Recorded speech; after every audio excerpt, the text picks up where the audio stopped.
Wagwan peeps, it's Venom, what you saying? Alongside my home slice, Dammy to the Zane. When she and I get together on the poddy, ask anybody, the vibes are insane. Join our family and feel free to come by. We on Apple Podcasts and Spotify. Yeah. New drop on the way every Monday at 6. Tune in and come see what we unpick. Hey, hello, hi peeps. It's your girl, Dammy Zane in the building, and I'm here with my co-host, Venom. Boop, boop. Welcome to Unpicked, a weekly podcast where we delve into the overlooked and underappreciated topics in our culture. Each week, we bring you unique and fascinating stories and opinions that you won't find anywhere else. Ow! Today, we're going to be talking about unconscious bias by design being protection for white people. That's just how I'm going to put it for now, right? We're going to go into more detail a bit later. So let's get unpicking. Boop, boop. So those of you that are new here, we like to start the show with a little icebreaker.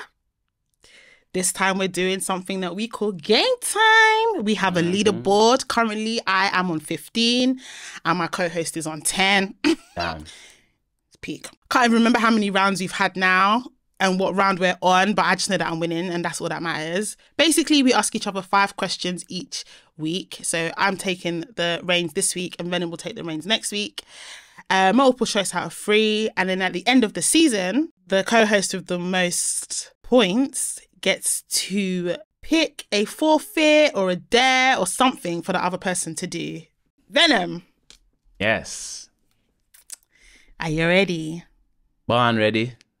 Yeah, that's what you say all the time, and yet you're still losing. And then I just fail, and then I get like one question correct. Exactly, but it's okay. I've niched down for you because I feel like it's obvious that when it comes to black cards, I have mine. Mine is intact. Yours, however, is under jeopardy. And the reason why I say that is because you have expressed that you know more about more niche stuff than you do about like what's in the main, you know, culture. I agree with that statement. The commercial stuff. I mean, I guess I shouldn't say that we should revoke your black card for that. But it's a bit like, I mean, you do a podcast, there's certain things you should just know, like common knowledge. But it's okay. It's okay. It's okay. No judgment. It's fine. But anyway, I've niched down to Marvel because I know that we both enjoy Marvel. We both enjoy, you know, the comics. All Love and Thunder gang and that. So hopefully, guys, he gets more than one right. Because last time he only got one right. Question 1. In the comics, which Avenger was the first to quit the team? Damn it. Man, they read Avengers. God damn. A, Iron Man. B, Hulk. Or C, Thor?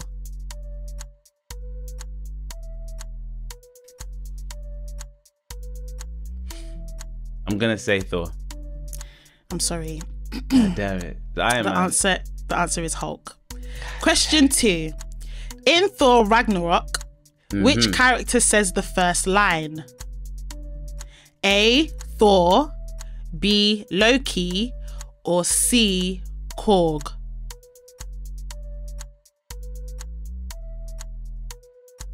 Do I even know who Korg is? Oh my God!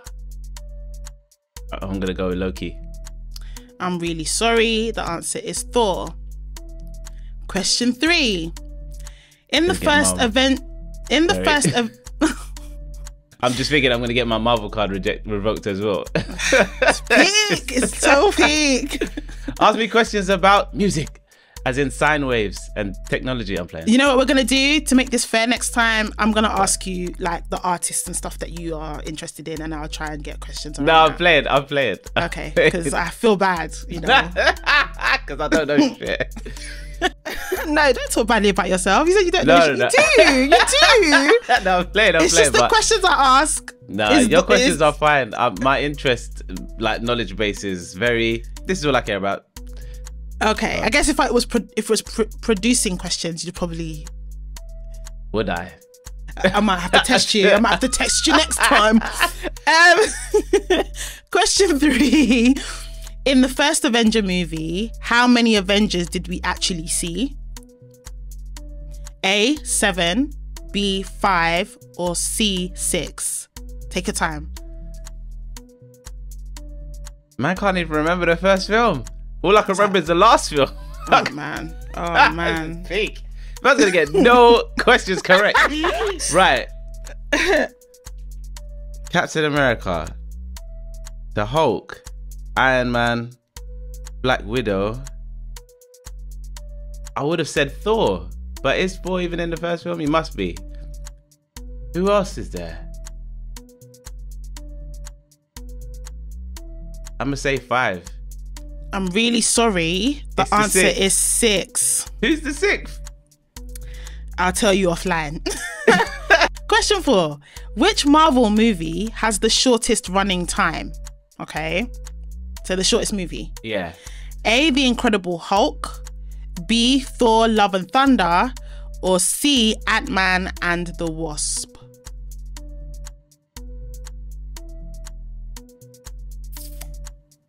This is just a guess, man. The Hulk. Yes! God God, I'm happy for him! damn. I'm happy for him! We got a point, guys. We got a point on the board. Wait. That's my co-host. That's my co-host, Listen, if it's Who Wants to Be a Millionaire, don't call me, boy. Don't do it. Don't call Unless him. it's about sound, don't do it. Don't do it. Don't do it to yourself. You'll be upset on the big screen. You're like, Shay, yeah? I'm like, yeah, I'm here. What's block? Why did you call me? No one else picked up. Bruv, call them again. What you I'm doing? finished. I am finished. You can't rely on him for them questions. Can't, you know? man. I'm not the Question one. 5. Question 5. No pressure. I really want you to get to no pressure. Step it up from last week. All right. Oh my God. Question 5. Who designed the Quinjet? The Quinjet. Yeah? Okay. A. Oh. It's over. A. Iron Man. B. Hulk. Or C. Black Panther. The Quinjet. The Quinjet. I can only say Iron Man. I'm really sorry. You're gonna say it's Black Panther. It's Black Panther. I want to say Black Panther, but when did he start designing? I thought it was Shuri that was designing. So out of 5, Hey, you got 1 again. listen. At I least I'm tried to consistent. help him. I I'm tried to consistent. help him. You're consistent. So we're ending this round Wait, don't do that. with you on 11. Mm. And then obviously next week Next when week. I level up on the rounds, I'll be on more than 15. Okay. You're catching up. Small. Wow. Okay. I would have thought I mean, I guess it's really cold, so maybe your brim hasn't defrosted and that's the reason why you can't answer the questions. But then at the same time, you are wearing a whole scarf on your headpiece. Listen. So I just don't You see the abuse? You lot are just getting small peek into the abuse man receives, you know? I don't Look at abuse this. you. What Look are at you talking this. about? Abuse. I don't abuse you. It's banter. Okay? It's banter. My brain, you know? Your I'm brim. definitely cold. I'm definitely cold. Wait, hold on. Wait, real quick. Venom, Yeah. are you okay? You're not I'm upset, okay. are you? No. Okay. It's all bad. It's all bad over here. Just gotta check in with my friend. Make sure. That We are good. We good? We good. We good. We good. For now. It's time for The tea. This segment is called The Tea because it's where we spill the tea. Just a little bit of, goss and celeb news from the week that we think is interesting and worth bringing to the community for a little discussion. Small, nothing deep. No deep, nothing deep. Nice and light. And that's all. That's all. So what you got in the cup, Venom? This week in the cup, I've got a story that I feel like I've been banging on about this couple as well for a minute. Chrisean and Blueface. Way back. I think you mentioned them way back somewhere. Yeah, I mean, in my mind, they're there all the time because they're on my socials for some reason, all the time. I think the last time we spoke about them was when you said that you're tired of seeing a particular couple. And you said that... Guys, I don't even know what episode it was, but just if you're new here, just go and watch our old stuff. Watch our old stuff, because Venom said he called them a certain tier of celeb, and that certain tier was always coming up on his socials, and he was like, cut it out, tired of seeing Please. And here you are, we are talking about them. So what's the tea? What's the tea? So what's happened is they're always fighting online, back and forth, proper trash relationship anyway. Chrisean has now come out and said, yeah, boom, I'm pregnant with his baby. Immediately after that, he's taken to the online scene to say him and her have broken up. He's also not claiming that baby until he sees a DNA test because she slept with, I think he said like 100 men this year or 10 men this year. It was 10 or 100. I remember seeing the 10. I'm sure there was another 0 though. I said, but you was definitely giving it girlfriend, boyfriend, and she getting new tattoos of you just the other day. So, yeah. I swear they just got back together. That's what I'm saying. That is literally what I'm saying. And you could always see that they've not been good for each other. Her family came to beat him up after she got beat up that time. I saw that. And then look, we're still, how can, after all of that, we still made it here? The single motherhood, potentially. Started from the bottom, and we still here. We're still here. Oh, sorry. First of all, I don't want to bash anyone who is a single mother or a single father. Things happen. There are a number of reasons as to why people find themselves in that predicament. It could be literally and the reasons are so broad and so varied. Like, it can go from one night stand, boom, there's a baby, all the way to we were married for a considerable amount of time, had kids, got divorced, and now single parents. So because I understand that the spectrum is so broad, I don't look down on single parents. But what I do look down on is some of the choices that are made. And what I do look down on is situations that could have been prevented. Because I'm also not in the business of advocating that people should put themselves in that situation when it could have been avoided.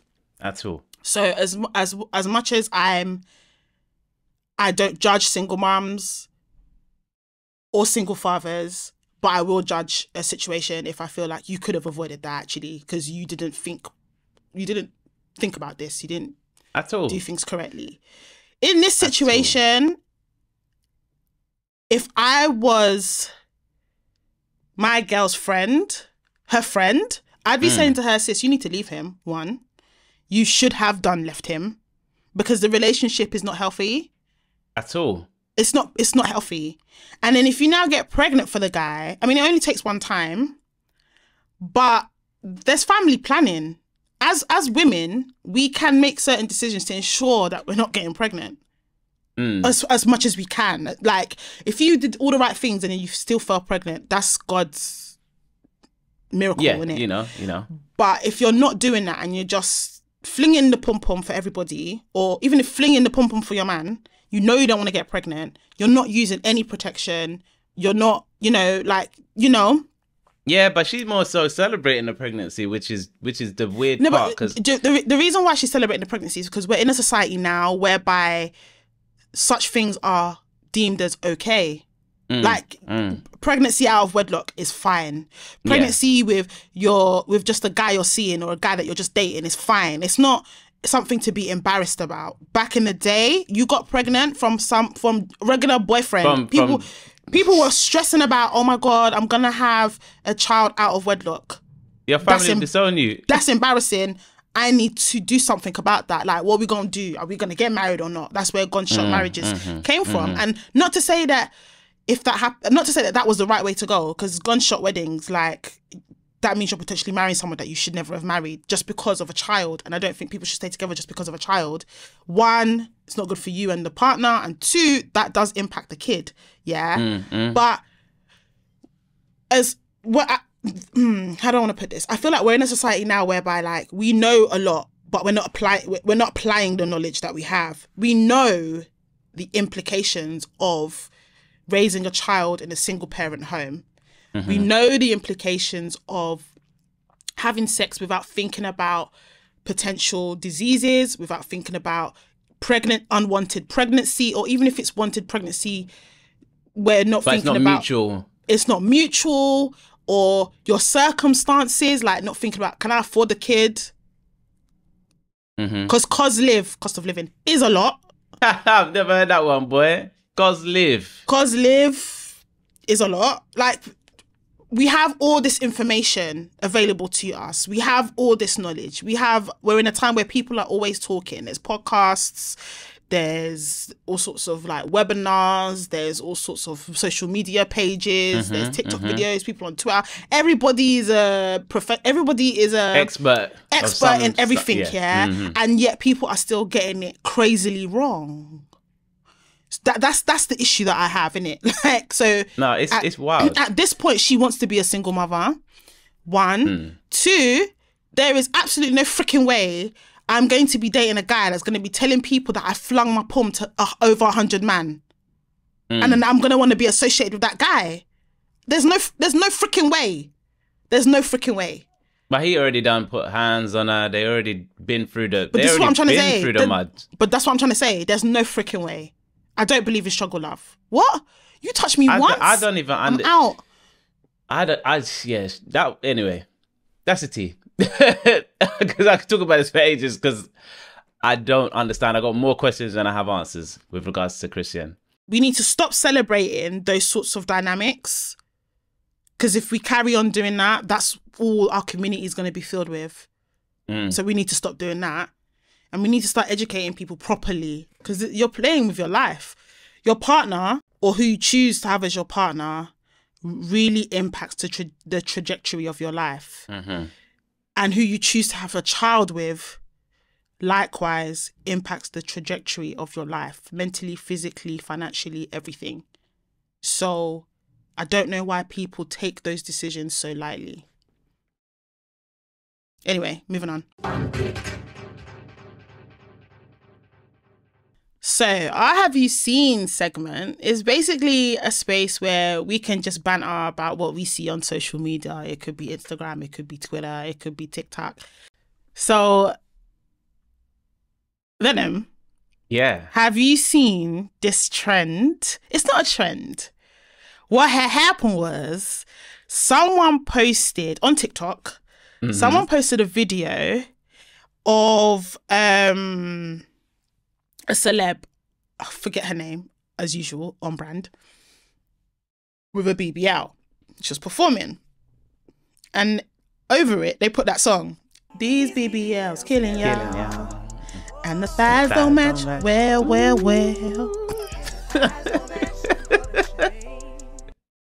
And people were in the comments going, do so-and-so. Because so it turned into like replies on replies of other celebs with botched BBLs, right? So some of the people that made the cut were Madonna, which we spoke about before. One of the worst artists I've seen. That one actually looks like two mangoes on sticks. It's doing yam. And the thighs don't match. Yeah, no yam, just yam. They did Iggy Azalea. I need to see Iggy's. I haven't seen it in a while. Yeah, that one. Looking bad. Ow. Guys, anyway, I'm going to put it on the screen. It's Because wild. there was a moment in time where I would have said Iggy was a White Spice. I would have said that. Do you know what? Iggy naturally had shape. She had did. no business At all. doing a BBL. She had At all. no business because she had the slim She had a slim, thick curve. something I don't know about happening. slim thick, but she had slim curvy. Do you know people that are slim but they still got the Coca-Cola bottle but they're slim? Iggy had that. She had no business. At all. No business. I tell you that the moment, this is probably before the BBL, but the moment she became unattractive to me is when she did put a wing on wing, with a wing on wing, with a wing on wing. Or now, I don't know what she was. I said, babes, what? I said, no, we cannot do that. Will it back. Oh, with a win on win, with a win on win, with a win on win on win on with a win on win on win. I said, what? What are you talking about? Bare energy. She had energy for days. I said, nah, honey, this attractive thing is done. I don't know Can't who do wrote that. the lyrics. It What are reminds the me lyrics? of, just real quick, it reminds me of, you know the LL Cool J and J-Lo song? And they go, it's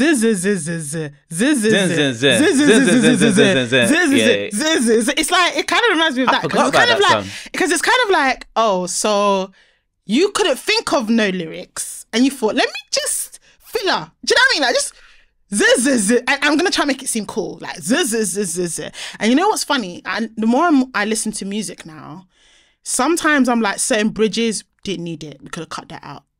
Outros didn't need it. Could have cut that out. Intros, because you listen to it and you're like, why are they still going on? You know, when you listen to a song, you're like, It's done. It's done. You did it. why are they still repeat? Like, okay, we heard you. But those are legit words. No. No, Those aren't do words. it again. One more time for the people in the back. We gotta get a clip down. I gotta find it. With a win on win, with a win on win, with a win on win. It's because she goes up and down. She goes up and down, you know. She goes with a win on win, with a win on. I said, nah. There's words there, Dammy. There's actually words there. Is it no? But no, wait. She's Swear saying down. word. It's words. Swear down. Anyway, I'm gonna get the words. I'm gonna learn it. Next episode, I'll actually do the words. you're gonna perform it, yeah? I'll perform it. I'm holding you to that. We're holding you Next to that. episode, I'm doing it. Anyway, Next episode. the thighs don't match. And then there was Tiny, T.I.'s wife. Yeah. That one, yeah. And the thing is, yeah, these BBLs, it's meant to be a Brazilian butt lift. Now, I've seen some Brazilian asses, right? And they smooth. Some smooth. Silky smooth. No, they're smooth. There's no bumps, no lumps.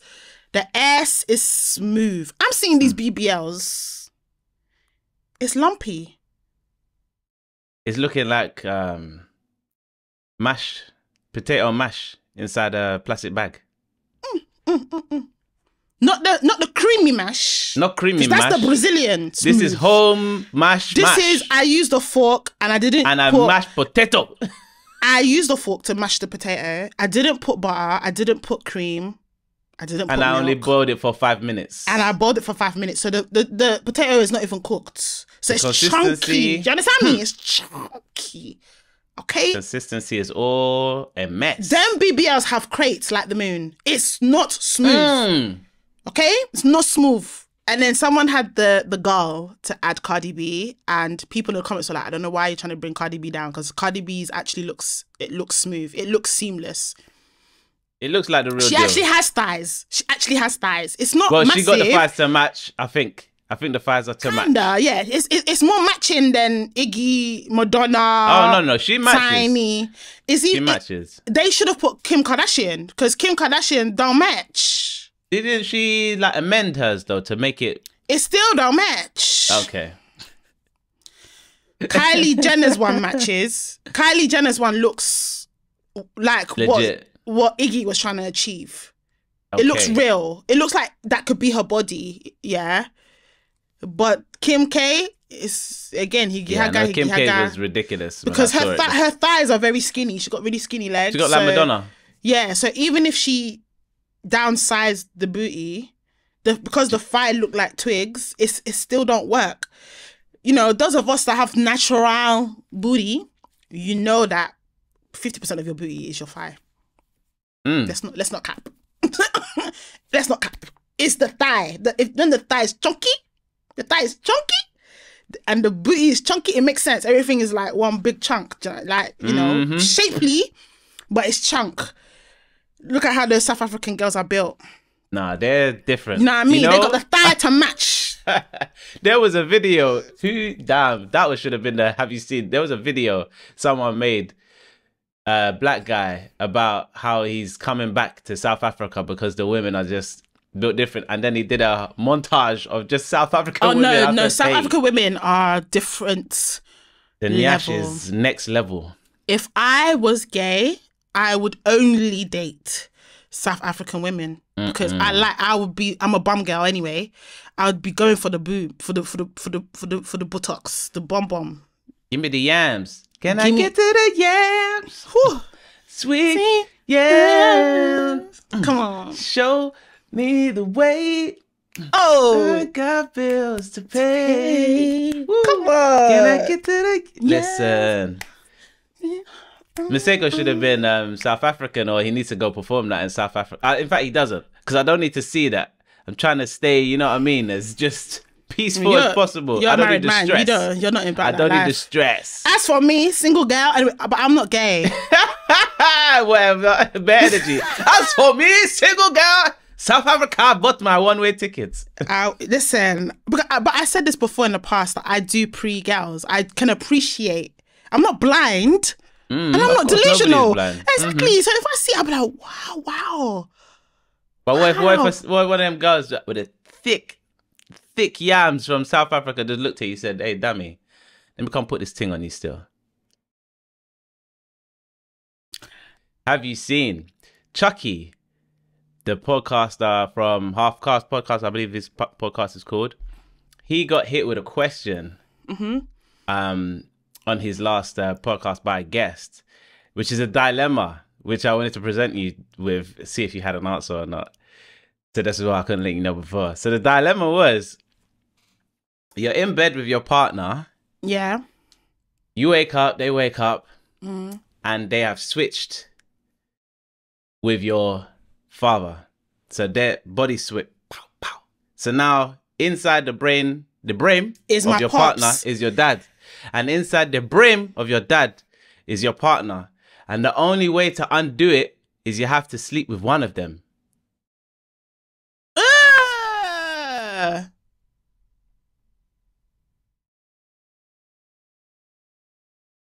Next question. They're not switching. This is what this is what most people said, yeah? Chucky said, I'm gonna have to sleep with my mum. Do you know why? I get the logic. You get the logic. Do you know why? I'm not gonna cap. If you said no, you have to pick one. Like under duress, Dammy. I'm not doing that. There's no such thing. No, if you said to me, no, Dammy, you have no option. You have to pick one. You have to. I would have collect my clothes, visit mommy's house, ding dong, and just have to close my eyes. Wow. But the reason why is because sex is in the mental.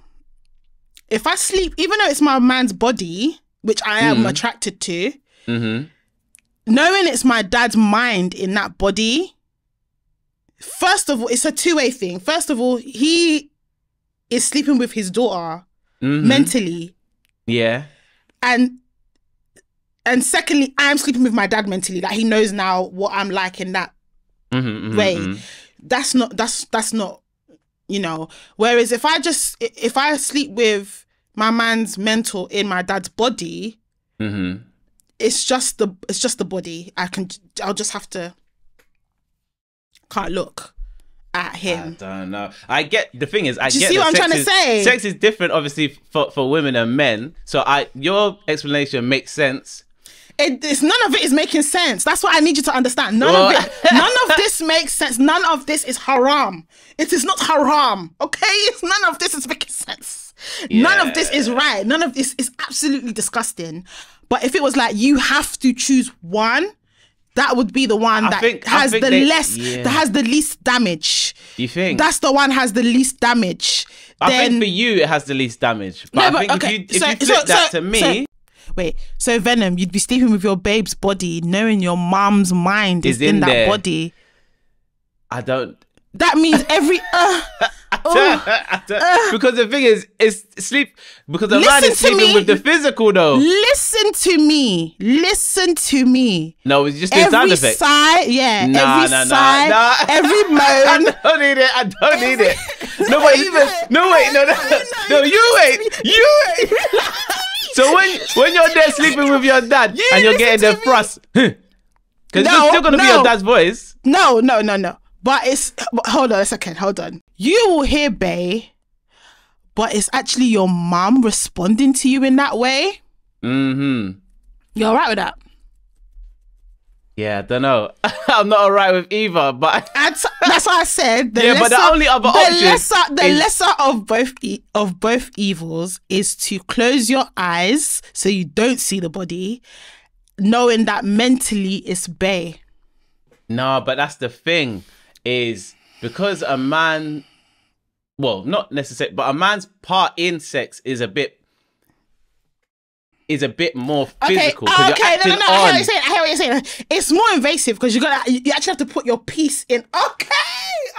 Now, do you get what I'm trying to say? Okay. It's not a symbol. Because now you're gonna know what mom's pumps feels like. That's disgusting. That's disgusting. They're staying in them same bodies. So I can't do it. For life, yo. This is it now. That means you don't have to break up. You have to break up. Oh yeah. End of the relationship. I think I'm happy to sacrifice the relationship and just not choose. But if they said, Dammy, you have to, there is no choice. First of all, the world is ending because what the hell is that? And secondly, I would have to go to mum and dad's house and just therapy afterwards. Yeah, that's a lot. Because in reality, the ramifications, like, especially someone like me, mum and dad are still together. So now I'll be looking at mum like, I know. I know where I'm going. I know what you're working with. I understand why I have brothers and sisters and this marriage. I get it. I see why you guys are still married. Dad, glad to have you back in that body. Let's stop talking about it because it's freaking me out. No, it's freaking me out. I can't believe you even asked me that. It's freaking me out. Listen, and you know what? Do you know what's crazy? Unfortunately, trigger warning, guys. But unfortunately, some people that's their reality because they've been. Do you know what I mean? So it's freaking me. It's a crazy question. I'm sorry. I'm actually appalled that the question was asked. Also, it's HC podcast now. They got rid of half cast. They just call it HC. Okay. Yeah. Good podcast though. Yeah. So this is the main topic, the part of the show where we unpick the meat and veg of I don't even eat meat anymore, but the meat and veg of what we, what we brought up, what we want to get into, what we want to discuss with y'all. This is the meat on the bone. Or the jackfruit. This is actually what we're unpicking. Everything else before was bants. That's what we're unpicking. It's the real deal. This is the real deal. This is what you came here for. This week, we want to get into this statement, which I will read. Unconscious bias by design is protection for the fragility of the white experience. How do you feel about that, Dami Zayn?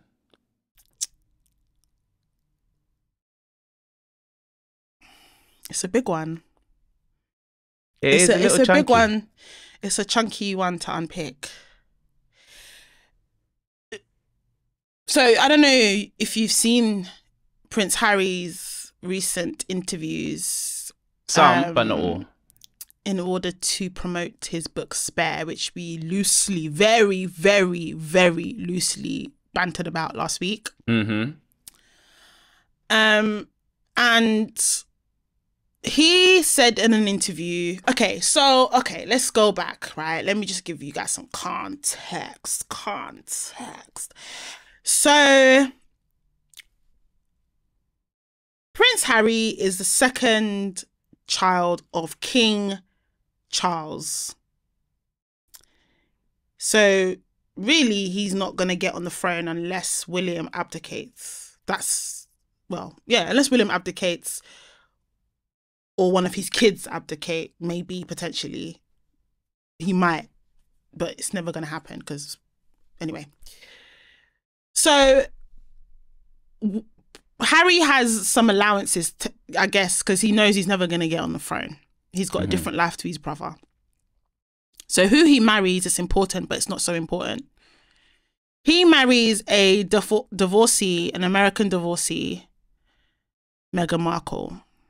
Similar to one of his great uncles who had to abdicate the throne because he was actually king. So he wasn't allowed to do that. But for Harry, it's fine. Queen gives him permission to marry Meghan. When they first get married, some people were, when they first got engaged, some people were like, oh my gosh, is the Queen going to allow it? Because Meghan was a divorcee and an American, first and foremost. Some people were like, people are questioning that because she's black, because her mum's black. And some people were happy that, oh my gosh, we're going to have a black princess, I guess, right? Or a black member of the royal family. I mean, but there was a black member of the royal family in the past, but we're not going to go into the history. Just saying, okay? Now, they get married. The wedding is not like any other wedding that a royal member has had before. We've got a black choir. We've got loads of celebrities that have attended, that are in attendance and things like that. So it was just a completely different type of even ceremony to previous people, right? So people had things to say about that. One, because there's protocol in the institution and they didn't follow that protocol. Then Meghan has a child again. In having that child, things like showing the child on the day that the child is born at a specific location didn't happen. So they waited a few days before they revealed the baby, and again, didn't follow protocol. So again, people were like, why is she different? Why are they not following protocol? XYZ. A series of other events happened which led to Harry and Meghan deciding that they were going to move out of the UK to, I can't remember if it was America or Canada first. I think it was Canada, actually. I think it was Canada. And in having that decision, the institute says, okay, you're going to have to step back from some of your responsibilities as head members of the royal family, because there's tiers to this. I think that's really where things started to go. Team Meghan and Harry versus team royal family. So they move. Harry lets go of some of his responsibilities, although he's still bearing the name Prince Harry, even though he's no longer like the Duke of whatever it was, and she's no longer Duchess of whatever it was. And in them moving, it means that they're cut off financially to an extent by the institution. So they have to now fund their security themselves. They have to find a place to live and etc. In doing that, I mean, they got to work. They got to make money. So now they've got Harry with the book. We've got Meghan with a podcast. We've had a series of different episodes on a Netflix docu-series, interview with Oprah, and in all of these media spaces, essentially the couple have been talking a lot, uncovering their experience in that journey to where they are now, trying to explain their reasoning for leaving the UK and the royal family the way that they did, and also exposing certain pieces of information about the royal family that none of us really would have been privy to had everything had worked out the way I guess they wanted it to in the first place. the biggest point of contention is Meghan's original accusation that the royal family, or instigating, shall I say, maybe it wasn't an actual allegation, it was more of an instigation on the Oprah show, that there were some racist comments or racist treatment towards her. Harry supporting that, saying that led to, you know, her having mental health issues and her feeling suicidal, him then mirroring her experience to his mum's experience, and then that is their reason for why they've left the UK and the royal family. So it's good to understand that overview, for you to understand where we're at today, which is, in a recent interview, Harry now said, "Oh, I never said that my family was racist towards Meghan. I think it was unconscious bias." So we've got people that are against Meghan and Harry saying, you see, he never said it was racist. So they weren't racist. So haha, those of you that think the institution is racist.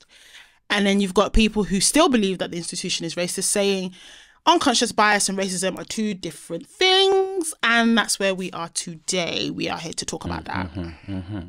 That's where the statement came from. I feel like it's unearthed itself in like the BLM protests.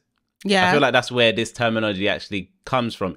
I might be wrong. It might have existed long before that. But as a thing that's in the social sphere that people actually discuss, that's where it arose to me. And more often than not, I hear people talking about unconscious bias and how these people aren't racist and their motives aren't racist and it's just unconscious bias and we're unaware and yada, yada, yada. But in reality, when I really look at it, I think it's just people who don't want to address how they're behaving. And so instead of being labeled as racist or their actions being labeled as racist, the unconscious bias label is being attached because it's far softer. And it also makes you far less accountable for your own actions. If you call something an unconscious bias, you're not even committing it to your conscious mind. You're saying, oh, actually, this was true. This was actually programmed into me. I'm sorry. What people need to understand, first of all, I agree with what you're saying to an extent, but I always struggle to explain people's motive or to have an opinion on people's motive behind things, because we'll never truly know the truth. Because you can't read someone's mind. Science has gone so far, but we still can't do that. Yeah. So it's difficult for me to say that people, for example, Prince Harry and Meghan, calling it unconscious bias now is, or maybe just Harry, because we've not heard Meghan say it, calling it unconscious bias now is because it's softer and it's not as aggressive and it's not as in your face. I don't know if that's the reason. I actually think that people don't genuinely know or understand what racism actually means. And another thing is, racism is the reason for unconscious bias. I'm going to go to the dictionary. You know me and words, right?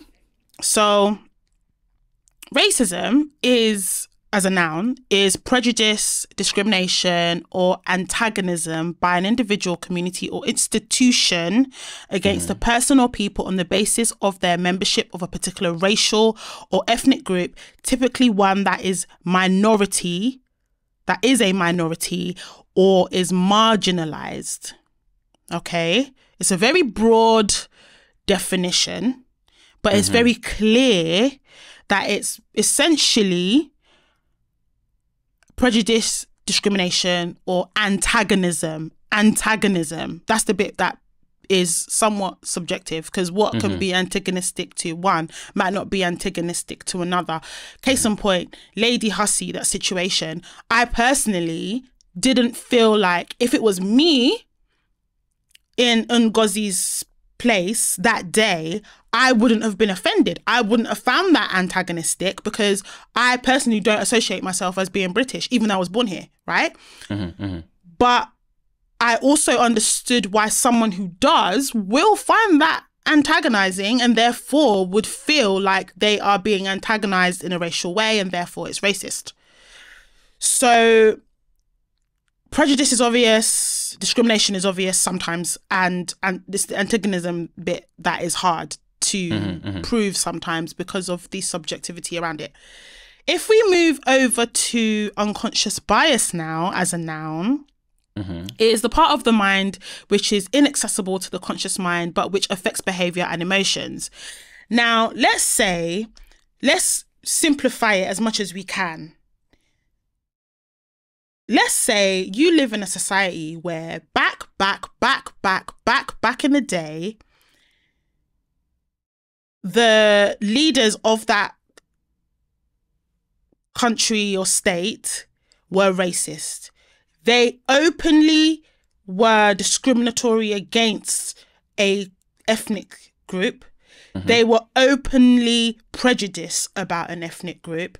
And because they were the leaders of that country or state, they implemented laws, policies, institutions with those prejudice and discrimination in mind. Now you move across decades and seasons past that time, and whilst there has been development in those policies, in those laws, in those institutions, some of the foundations that was built way back when they were openly racist are still there, right? That means that people in the more current time of that state or country might inadvertently have racist ideologies, racist thoughts, racist feelings about that ethnic group, because that is what has been sown into them from centuries before.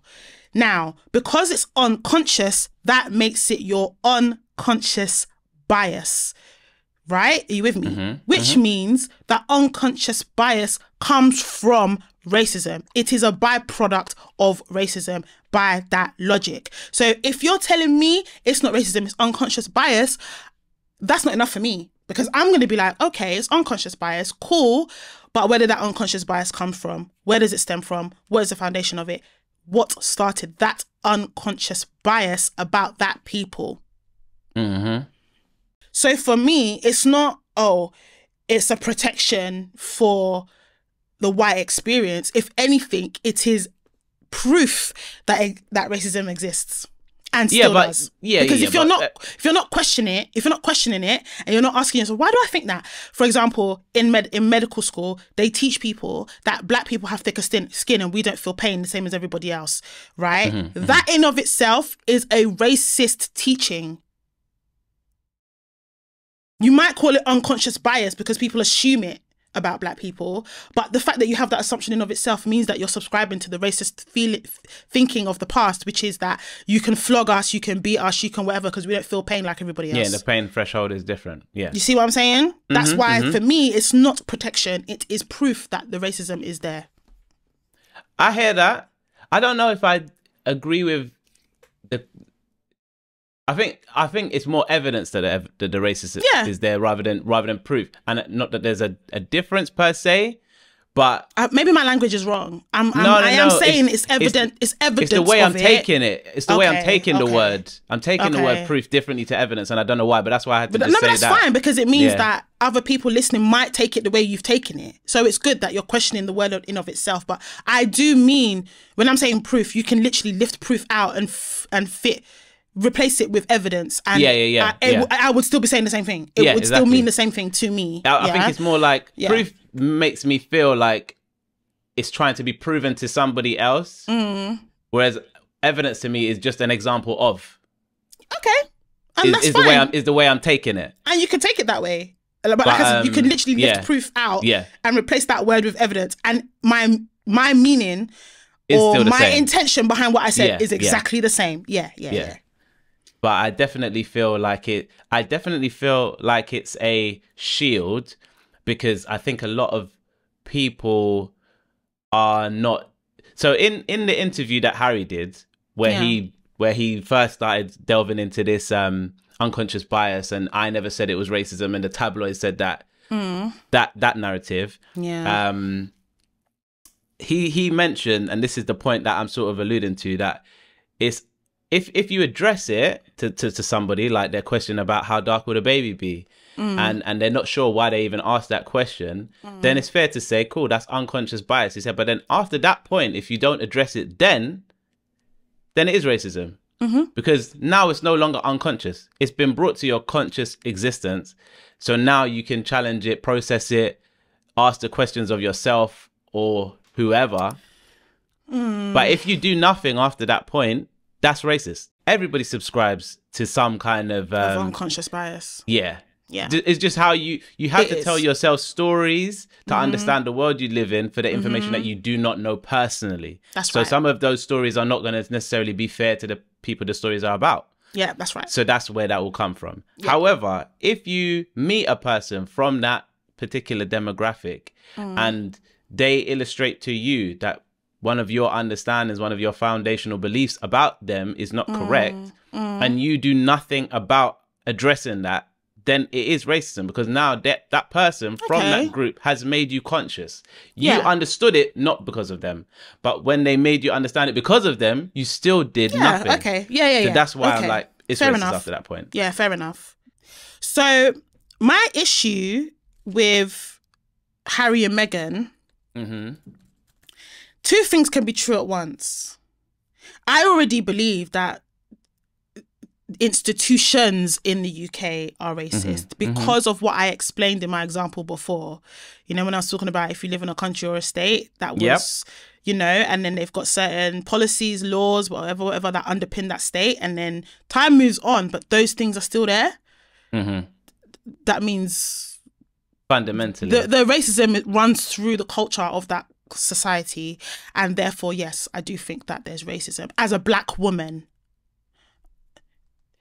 I can't speak for people of colour, but for a black woman, yes, I do think that there's racism in the royal family, in the institution, maybe not the royal family as individuals, but in the even case in point. In the institution, I do believe them when they said that certain incidences happened without them even calling it racist, them just Everybody telling me knew. the experience, I was like, yeah, that's racist. They don't have to expressly say that it's racist, but the people that understand it for what it is will always be the people that have experienced something similar of similar ilk. And so we can see it and identify it and say, yeah, that's antagonizing to a black person, so that's racist. Do you see what I'm saying? My issue with Harry and Meghan is not believing that the institution or even the British media is racist, because we see racist stuff in the British media all the time. All the time. So it's easy for me to believe that narrative because of the things that I've personally seen, right? And interpreted as antagonistic to my race. My issue with them is becoming a spokesperson for this conversation. Yeah. That's what I was trying to get at 2 episodes ago when I said that comment about Meghan talking about being being black, and treated now like a black she's got woman. something to say. Because the way I see it, yeah, and I don't know if you've watched a Netflix show, they kept going on and on about how they were willing to still work under the institution. Their plan was to move out of the UK to get away from the British media, but still be leading members of the royal family, just from another country. They were still going to be Duchess and Duke. They were still going to do all of their responsibilities. So they still wanted to actively work as part of the institution. 2, they kept going on about how Meghan could unify the different demographics because she is black. So they were almost using her as like a pawn or a bargaining chip. Like, oh, she, you know, because Harry was going about how Africa is his, or Africa doesn't belong to you, mate. It's very colonizer language, anyway, but anyway, cool, move on. We move again. You know, is that unconscious bias? Is that racism? But let's not go into it too much. But saying how, you know, like she could unify Africa, for example, with Britain because she is black. They would see a princess or someone in the royal family, a duchess, in the royal family who looks a bit like them, although she doesn't. I mean, and so therefore, do you know what I mean? So this is why I really wanted you to watch it, because as much as I can believe in of itself that yes, the institutions in the UK, including that institution, is racist. Certain things that they were saying told me that they don't actually care about the racist conversation. Yeah, they're not here for the actual race conversation. No, yeah. they're not here for that conversation. They're not here for that conversation. They are here. They wanted to be part of the royal family. They wanted to use Meghan's blackness loosely to benefit the institution. Yeah, to facilitate their own life as well. Yeah, because they're no longer part of that institution in that way. Now they're throwing their toys out the pram. And I just don't think that they deserve to be recognised as spokespeople for this conversation, because I don't think they genuinely care about this conversation. And the proof is in the pudding, because the moment Harry was asked directly about this conversation, he turned around and said, I didn't say it was racist. I think it's unconscious bias.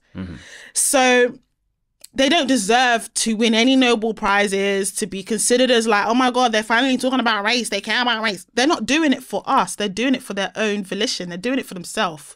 They're doing all of this to make money, to survive, one. And two, they're really trying to advocate that they should still be part of the royal family as higher tier members of the royal family, working under the royal family. But they want to use that colour, that light pigmentation of Meghan, as an in to unify or to make it seem like, yeah, we're also inclusive of that ethnicity, of that ethnic group. It's nothing to do with trying to bring down the racism in the institution or to stop the racism in the media. It's just for Meghan.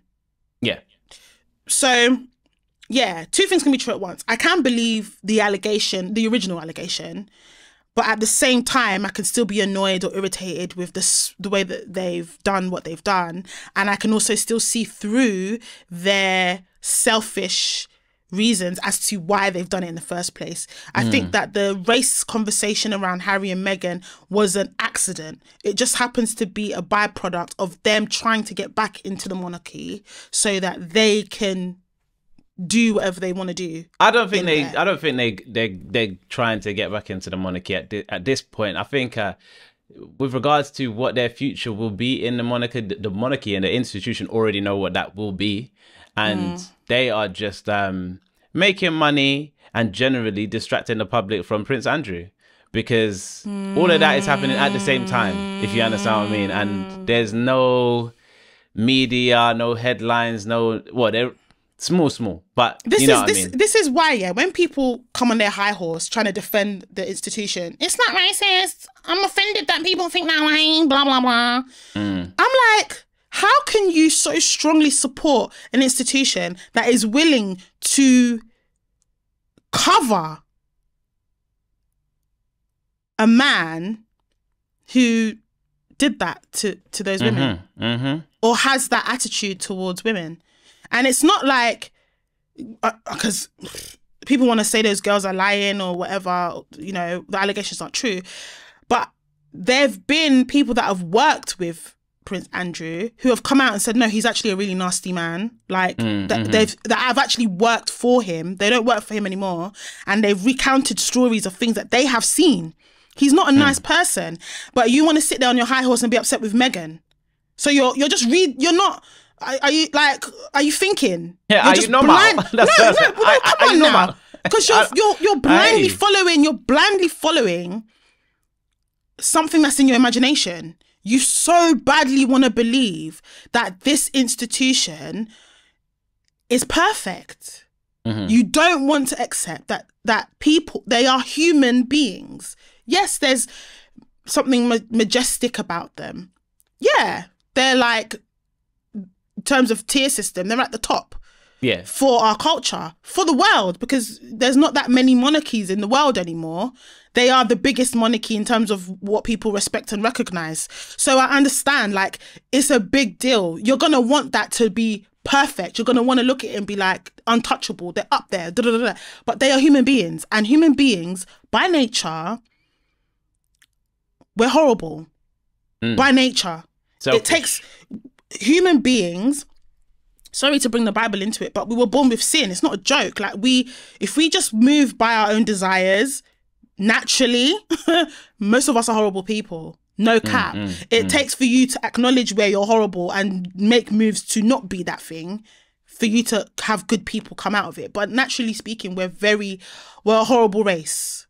Look at how we treat the world. Look at how we treat other people. Look at how we treat animals and other things on the planet. And that will tell you that we are a horrible, selfish race of being. But if they are human like me, they are very capable of doing horrible things that we see people do every single day. So therefore, I don't see why you can be offended that someone is accusing them of something that is very possible just because they are the monarchy. Yeah, they're accusing them of human things.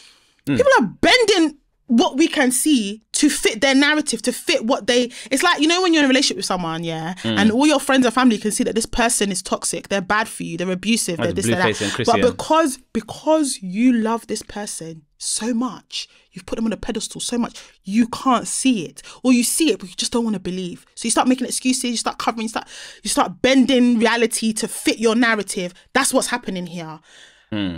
Prince Andrew has been accused of disgusting things, but people want to focus on the fact that Meghan once said that there's protocol that says that every royal member, when they go to a social event, they can't wear the same colour. And so people went and picked out videos and pictures of times when she was wearing the same colour as Kate or the same colour as the Queen. And said, oh, because of that, she's lying about everything. Come on now.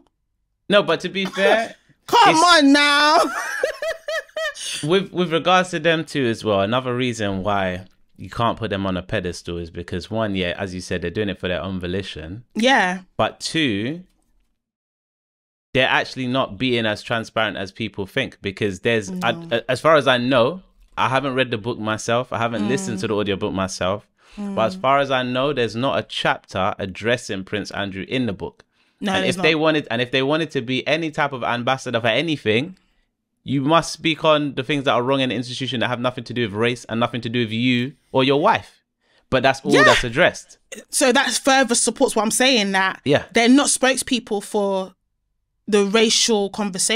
not there talking about the institution in any regard apart from not here. His mother and what would happen there, his wife and what happened there, and himself and what happened there. That's all I've heard.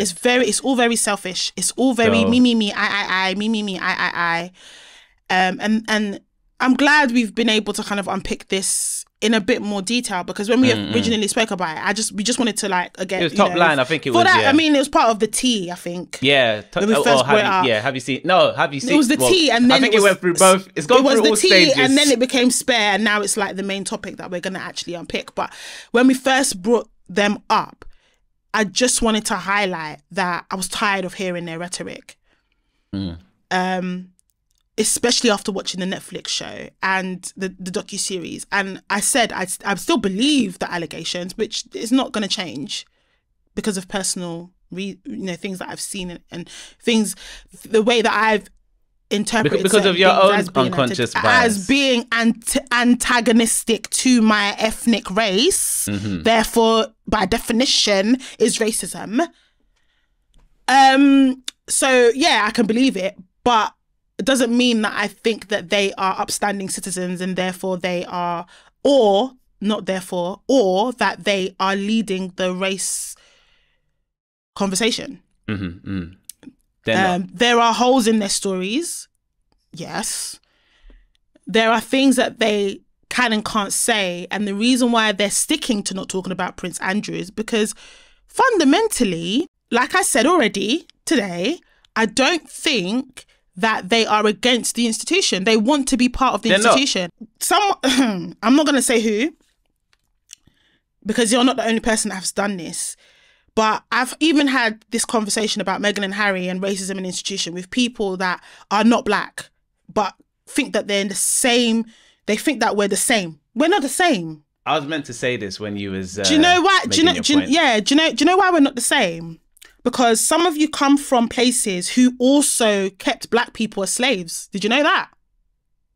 Some of you will say that you're from Africa, but actually your ancestors relocated to Africa because they were amongst the people that wanted to take it over. I'll give you an example. Egypt now is split. Yeah. Majority of people in Egypt are not even black, really. They're not black. They look like Arabs. Why? Because back in the day, Arabs came and took over Egypt. So you can be olive-skinned Egyptian and say I'm African, but you can't say that you are the same as someone who is South African, black African, who was subjected to what the whites did to them during apartheid. So if you come to me, you're telling me I'm a person of colour, I'm going to say, okay, that's you, boo-boo. I'm black. We don't have the same experience. We do not have the same experience. Yes, you do experience racism from the Caucasians or maybe even from other ethnic groups. Yes. Because racism is not just black and white or white and other. And it's not always just white against everyone else. Because I do actually believe that in some spaces, black people can be racist to white people. Because remember, it's all about the minority or the marginalized. So let's say that you live in an area where it's predominantly black and there's only a few white people there and those people are marginalized. Yeah, that's them experiencing racism from a black person. So I'm not that's one of those. very unlikely though, because it's very unlikely, but it's possible. Right? Not even the majority black and then the white being margin. It's more the white people not being included because our culture is very different. I mean, it looks like we've birthed another conversation out of this one. But not to make this too long, like, I'm not one of those black people that just thinks only black people can experience racism is what I'm trying to say. Like, I am very aware that other ethnicity groups, people of colour, can experience racism from anyone else of another race, especially if you're a minority or you're marginalised by the majority in your wherever. Cool.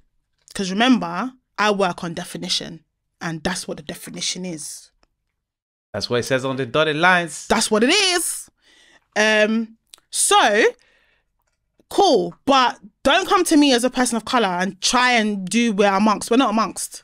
We're not. Even POC I can't do. POC and I'm not a person of colour. I'm not a person of colour. I'm black. POC is, when you're talking about institutional racism, that's example of it right there. POC, BAME, all of these definitives. BAME pisses me off. They have... And you know what they always do at work? They always have a black person heading the BAME department. Yeah. And it's like... No, make me head the whole department. No, let me head the whole department and pay me correctly, one. But two, how about do not group what my race has been through with the rest? Because not to even play victim... forgot the terminology for it, but you know when like people try and do my trauma's worse than yours. Not to do that, but the biggest slave trade in history, the biggest injustice to a ethnicity group in history is what was done to the black community.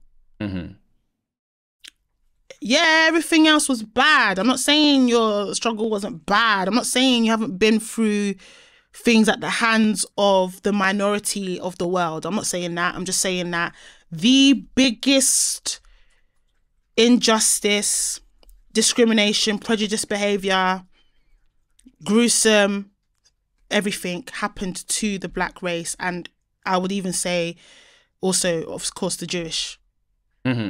So... if you're not in those two categories, don't but come... the thing is, you wouldn't group those two categories you wouldn't together. group them together. You wouldn't. But what I'm trying to say is, if you're not in those two categories, I'm not even capping to you. Do not come to me, Dami Zayn, and tell me, I'm also in that. I don't want to hear it. Because you don't know. And even as I'm saying that, I'm an African who... all my generation before never left Africa until they came here by choice to have a better life. So I can't even talk about racism in the same way, I don't feel, as someone who is an African American who they had to create slavery. Yeah, they had to create a whole new, they had to create their own culture, which is the African American culture, because they were literally the byproducts of this thing that happened. Yeah. So I can say, and again, I'm British as well. Same for a lot of the Caribbean islands as well. It's I can't. There is a hierarchy, unfortunately. There is levels to this, and people have to be sensitive to that. So before you step to someone trying to do I'm amongst, I too, and even though I am, I don't think, please use your brain and think first. Like, okay, can I really say that though? Because if you can't, shut up. We do see people of colour supporting racism in the first place. Because if you're a person of colour and you come to me and tell me there's no institutional racism, it's all in your, I'm going to be like, listen, you're their ally, you're not mine. Even allyship is a tough one. I went to a whole talk about allyship and I realised I'm probably not anybody's ally because the definition of what's required to be an ally, I'd never considered it, and I think I'm even not an ally. I'm at this point. I don't even like the ally thing. Like I was listening to Kelechi Okafor, her podcast.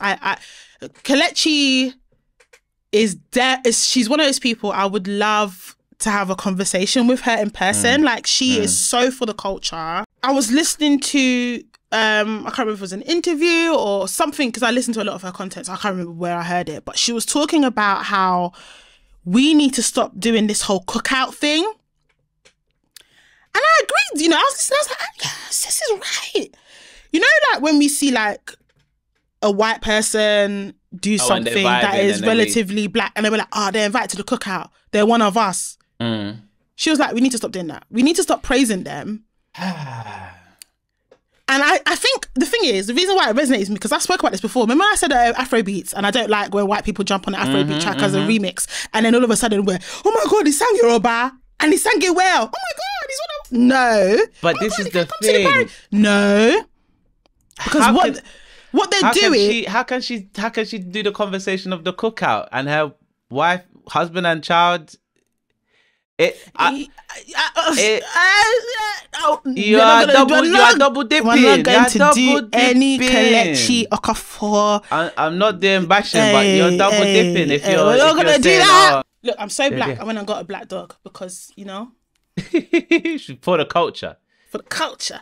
No, like, okay, I get it. Like, there's some people that are like, I'm so pro-black, I'm never going to date anything black. I'm only going to procreate with black. I get that, yeah. This is another...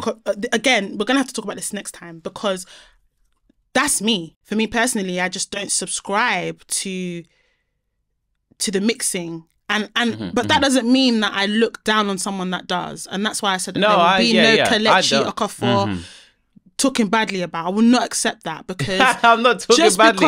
No, I know, but you're questioning her validity in this space, in this conversation, just because she has a Caucasian partner, and she's black, she's not mixed herself. No, of course she's black. So of course she can still, do you know what I mean? I hear you, but at the same time, I know we're gonna have to come back to this, because time is we're gonna have to come back. We're gonna have to, we will pick this back up. We'll be back. We will pick this back 100%. But in terms of Meghan and Harry, in terms of institutional racism, I strongly believe that institutional racism exists, and the monarchy are not absolved of that just because it's the royal family.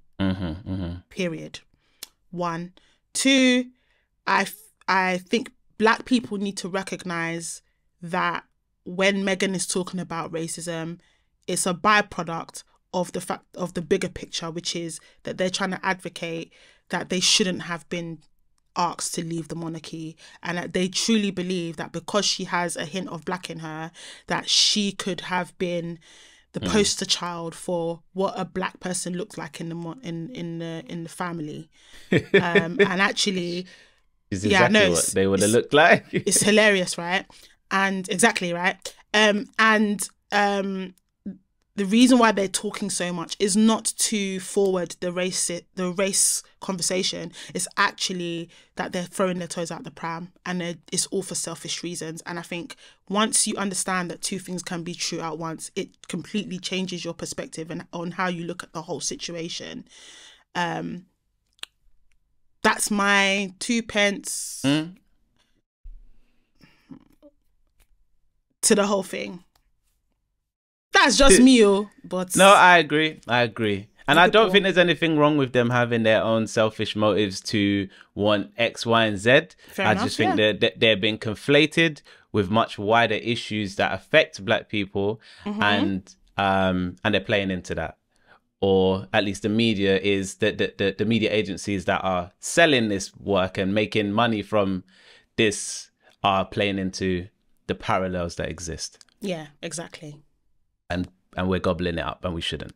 That's right. But as usual, I'm going to invite you people to leave your comments down below to let us know how you feel. I think on Spotify now you can actually leave comments as well. So if you're listening on Spotify, please do leave comments, because we want to engage with you on Spotify as well, not just the people on YouTube. Youpity. Shout out. So we like to shout out a subscriber or a listener on our show to show some love. And this week I want to shout out Andrea Skadek.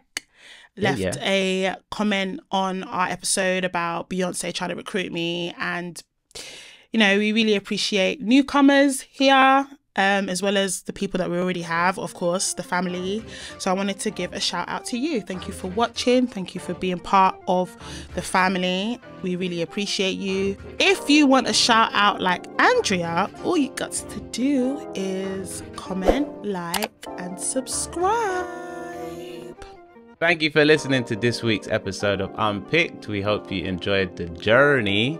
If you have any thoughts or questions, or you just want to keep the conversation alive, then please be sure to do so in the comment section. And until next time,